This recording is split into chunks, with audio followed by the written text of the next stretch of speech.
hordoftoota YouTube channel keenya har'a qophii addaa isin qabannee dhufnee jirra. Hanga xumuraatti nu waliin turaa isin jenna. Qophiin keenya har'a qophii kana beektu jedhudha.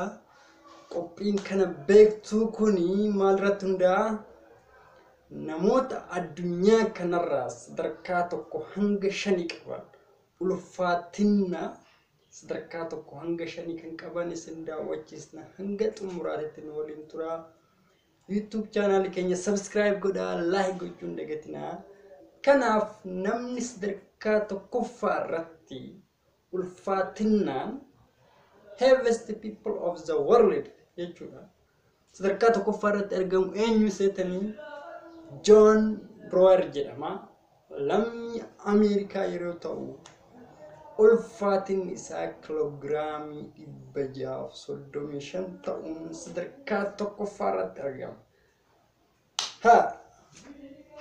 Ulfaatinaan sadarkaa lammaffaa irratti kan argamu eenyu jennee? Khalid bin Monse lammii Saudi Arabiyaa yeroo ta'u ulfaatinni isaa kiloogiraamii 610 ulfaachuun sadarkaa lammaffaa irratti akka addunyaatti irratti galmaa'ee jira. Har'a kan isiniif dhiyeessinu ulfaatina namoota gurguddoo ulfaatina guddaa qaban tokko hanga 5 yeroo ta'u amma hanga lammaffaa irra jira. Kan sadaffaas itti fufaa. Amma moo kan sadarkaa sadaffaa irratti argamu isiniif dhiyeessina. Ulfaatinaan akka addunyaatti sadarkaa sadaffaa kan qabate eenyu? Manuel Urabi jedhama. Lammii Mexico yeroo ta'u ulfaatinni isaa kiloogiraama 597 qabachuun sadarkaa sadaffaa irratti argama. Akka addunyaatti ulfaatinaan sadarkaa afuraffaa kan qabate ammallee lammii Mexico Juan Pedro jedhama.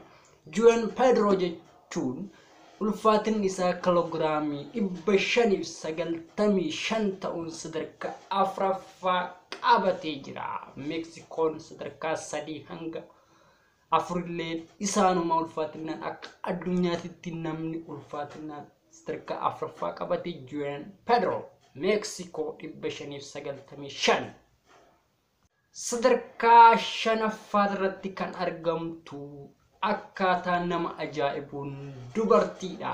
Akka addunyaatti ulfaatinaan sadarkaa 5ffaa irratti kan argamtu dubartii lammii United States kan taate Carol Yeager jedhamti. Ulfaatinni ishee kiloogiraama 544 qabachuun sadarkaa 5ffaa qabattee jirti.